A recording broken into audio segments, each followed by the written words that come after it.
উপস্থিত আছেন উনি আমাদের ময়মনসিংহের মানুষ, ময়মনসিংহের মানুষ, উনি আমাদের ময়মনসিংহের মানুষ, ময়মনসিংহের মানুষ। আপনারা এই ভিডিও ফুটেজটিতে দেখছেন বা ভিডিওর প্রথমে দেখছেন, প্রিয় বন্ধুরা, সেই সম্পূর্ণ ভিডিওটি আমি আপনাদেরকে দেখাবো। আপনারা যে জানতে পারবেন সেখানে কি হয়েছিল আসলে। তো যাই হোক বন্ধুরা, আমি কথা না বাড়িয়ে মূল ভিডিওতে চলে যাচ্ছি। মূল ভিডিওতে যাওয়ার আগে আপনাদের কাছে ছোট্ট একটি রিকোয়েস্ট, যারা চ্যানেলটিতে নতুন প্রবেশ করছেন এখনো সাবস্ক্রাইব করেননি, অনুগ্রহ করে সাবস্ক্রাইব করে আমাদের সাথে থাকুন পরবর্তী ভিডিও পাওয়ার জন্য। যারা ইতিমধ্যে করেছেন তাদেরকে অসংখ্য ধন্যবাদ। চলুন মূল ভিডিওতে যাওয়া যাক। দেখুন।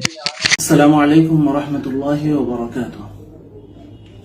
আলহামদুলিল্লাহি ওয়াহদা ওয়াসসালাতু ওয়াসসালামু আলা মান লা নাবিয়্যা বা'দা, আম্মা বা'দ। যে বিষয়টা নিয়ে কথা বলছি, আমার শরীর কাঁপতেছে, কষ্টে, রাগে, গুসায় শরীর কাঁপতেছে। ভিডিওটা দেখার পর নিজেকে নিয়ন্ত্রণ করতে কষ্ট হচ্ছে। ময়মনসিংহে গতকাল কি হয়েছিল আসলে? গতকালকে আমাদের মাদ্রাসায় মাহফিল ছিল, যার কারণে হুজুর ময়মনসিংহে আসবেন, গাজীপুরের এক জায়গায় আসবেন এবং নিয়ামতুল্লাহ আমিন ভাইয়ের উত্তরার মাদ্রাসায় মাহফিল হুজুর আসবেন। হুজুরের 3টা মাহফিল ছিল।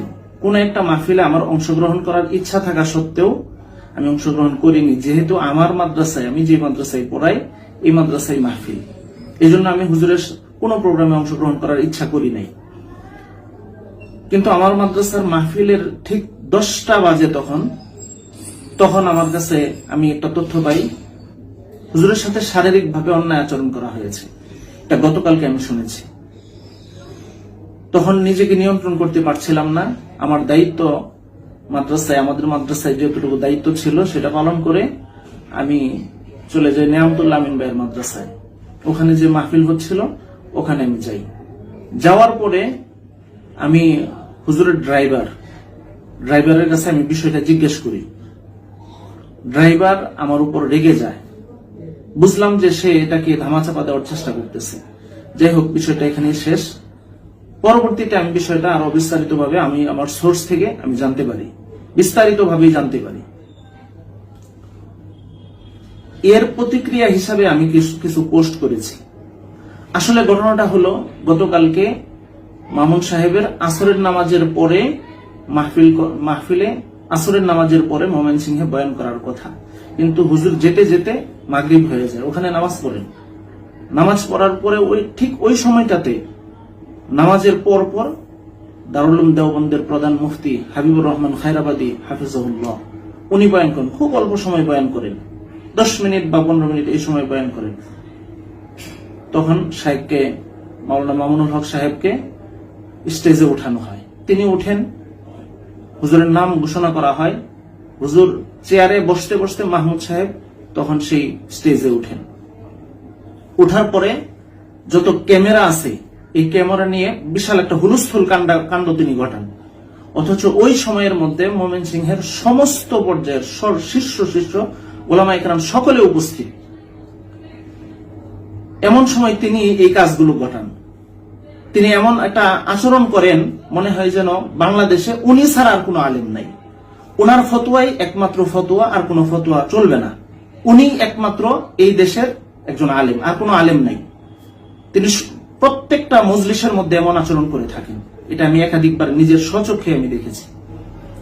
যাই হোক, তখন ক্যামেরাগুলো সবাই যখন মাহমুদ সাহেবের সাথে, মামুন সাহেব তখন বলতে থাকেন যে ক্যামেরা নামিয়ে ফেলেন। তখন তারা ক্যামেরা নামিয়ে ফেলে। মামুন সাহেব যখন বলছেন তখন ক্যামেরাগুলো সবাই নামানো শুরু করে। তখন কয়েকটা স্ট্যান্ড দাঁড়ায় আছে। এগুলো দেখেও মাহমুদ সাহেব তার আচরণটা তিনি নিয়ন্ত্রণ করতেছেন না। তখন মামুন সাহেব নত হয়ে বলতেছেন যে এখন আর ভিডিও হবে না, এগুলো স্ট্যান্ড দাঁড়িয়ে আছে এমনি। এই কথাটা যখন বলতে গেছেন নমনীয় হয়ে, তখনই গালের মধ্যে চড় মারি। আর কোনো ঘটনা ছিল না। পরে আপনি খেয়াল করবেন, আপনি খেয়াল করে দেখবেন, এখানে পরে এটাকে নর্মালাইজড করার জন্য, এটাকে স্বাভাবিকরণের জন্য মামুন সাহেব তার হাতটা মাহমুদ সাহেবের দিকে বাড়িয়ে দেন, যেন মুসাফা করতে পারেন। হুজুর হাত ধরার চেষ্টা করেন, আপনি ভিডিওতে খেয়াল করবেন, হাত ধরার চেষ্টা করেন, কিন্তু মাহমুদ সাহেব হাতটা মিলান নাই। মামুন সাহেব এটাকে নর্মালাইজ করার জন্য চেষ্টা করেছেন, কিন্তু তার হাতটাও মিলান নাই তিনি। পাবলিক প্লেস, এই জায়গার মধ্যে তিনি এই আচরণটা করেছেন। তিনি যত বড় ব্যক্তিত্বই হয়ে যান না কেন, মামুন সাহেব যত ছোট ব্যক্তিত্বই থাকেন, কোনোভাবে পাবলিক প্লেসে এই ধরনের আচরণ এটা হওয়া উচিত না। এটা অন্যায়, এটা জুলুম, কোনোভাবে এটা মেনে নেওয়া যায় না। আর মামুন সাহেব এমন একজন ব্যক্তি, সারা বাংলাদেশের মধ্যে হাফিজ হুজুরের পরে সাধারণ মানুষের মধ্যে, প্রসিদ্ধ আলিমের মধ্যে একমাত্র ওয়ান পিস, কৌমি অঙ্গনের মধ্য থেকে একমাত্র ওয়ান পিস। মাহমুদ সাহেবকে সাধারণ পাবলিক চিনেন না, মামুন সাহেবকে চিনেন। আর তিনি কি আচরণটা করলেন, আমাকে বিকালের আগে, আসরের নামাজের আগে আতাউল্লাহ আমিন ভাই আমাকে ফোন দিলেন, ফোন দিয়ে আমাকে শাসালেন আমি কেন এই ধরনের পোস্ট করতেছি। আতাউল্লাহ আমিন ভাই আমাকে শাসিয়েছেন এগুলো যেন না করি, তিনি আমাকে এই কথা বলেছেন। কিন্তু আমি তো ঘটনাটা শোনার পরে আমি নিজেকে নিয়ন্ত্রণ করতে পারতেছি না। এখন যখন ভিডিওটা দেখলাম, ভিডিওটা দেখার পরে এখন আমার কোনোভাবে আমার শরীর কাঁপতেছে। হয়তো আমাকে মামুন সাহেব এই জন্য শাসাবেন, আমি জানি।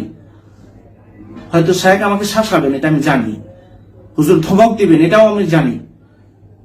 কিন্তু আমরা যারা আছি, হুজুরকে ভালোবাসি, আমাদের আসলে ভালোবাসার কাছে কোনো নিয়ন্ত্রণ থাকে না।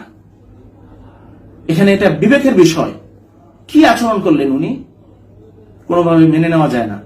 আমি আগেই বা হুজুরের সাথে যোগাযোগ করার আগেই আমি হুজুরের কাছে মাপ চাই যে আমি নিয়ন্ত্রণ করতে পারলাম না, এই জন্য আমি ব্যাখ্যাটা দিলাম।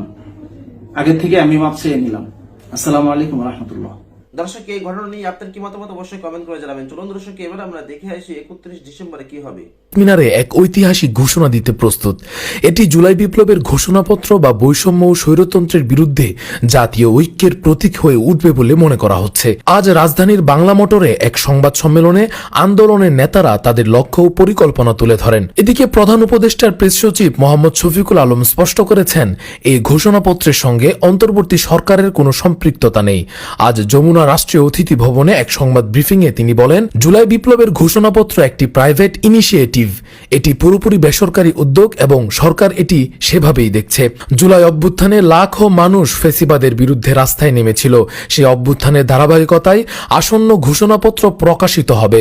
ঘোষণাপত্রের মাধ্যমে 1972 সালের সংবিধান বাতিলের দাবি এবং নতুন এক রাজনৈতিক কাঠামো তৈরির রূপরেখা তুলে ধরা হবে। বৈষম্য বিরোধী ছাত্র আন্দোলনের আহ্বায়ক হাসানাত আব্দুল্লাহ বলেন, মুজিববাদী সংবিধানকে কবরস্থ ঘোষণা করে নতুন দিগন্ত উন্মোচনই আমাদের লক্ষ্য।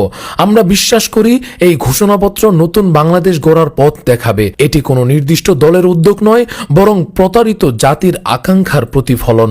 সংগঠনের মুখ্য সংগঠক আব্দুল হান্নান মাসুদ বলেন, 31 ডিসেম্বর শহীদ মিনারে শহীদ পরিবারের সদস্য সহ সব শ্রেণী পেশার মানুষ জড়ো হবে। আমরা নাৎসিবাহী সংগঠন আওয়ামী লীগকে অপ্রাসঙ্গিক ঘোষণা করব এবং নতুন বাংলাদেশের স্বপ্ন দেখাবো। বৈষম্য বিরোধী ছাত্র আন্দোলনের অন্যতম সমন্বয়ক সার্জিস আলম জানান, এই ঘোষণাপত্র গণমানুষের আকাঙ্ক্ষা ধারণ করবে। এটি পুরনো সিস্টেমকে প্রত্যাখ্যান করে একটি নতুন সিস্টেমের ভিত্তি স্থাপন করবে। আমরা চাই এটি মানুষের মধ্যে দীর্ঘস্থায়ী প্রভাব ফেলুক। বৈষম্য বিরোধী ছাত্র আন্দোলনের নেতৃবর্গের সামাজিক মাধ্যমে ইশারা ইঙ্গিতপূর্ণ পোস্টগুলো ইতিমধ্যেই জনগণের মধ্যে কৌতূহল সৃষ্টি করেছে। সাধারণ মানুষের অংশগ্রহণের মাধ্যমে এটি একটি ঐতিহাসিক দিন হয়ে উঠবে বলে নেতারা আশাবাদী। সম্মানিত ভিউয়ার্স, আজকের এই ভিডিওটি এ পর্যন্ত। ভিডিওটি দেখার জন্য অসংখ্য ধন্যবাদ। এই পর্যন্ত যারা ভিডিওটির সাথে ছিলেন, এখনো চ্যানেলটি সাবস্ক্রাইব করেননি, অনুগ্রহ করে সাবস্ক্রাইব করে আমাদের সাথে থাকুন পরবর্তী ভিডিও পাওয়ার জন্য। আর আপনাদের মূল্যবান মতামত অবশ্যই কমেন্ট বক্সে ব্যক্ত করবেন। ভালো থাকবেন, সুস্থ থাকবেন। আসসালামু আলাইকুম, ধন্যবাদ।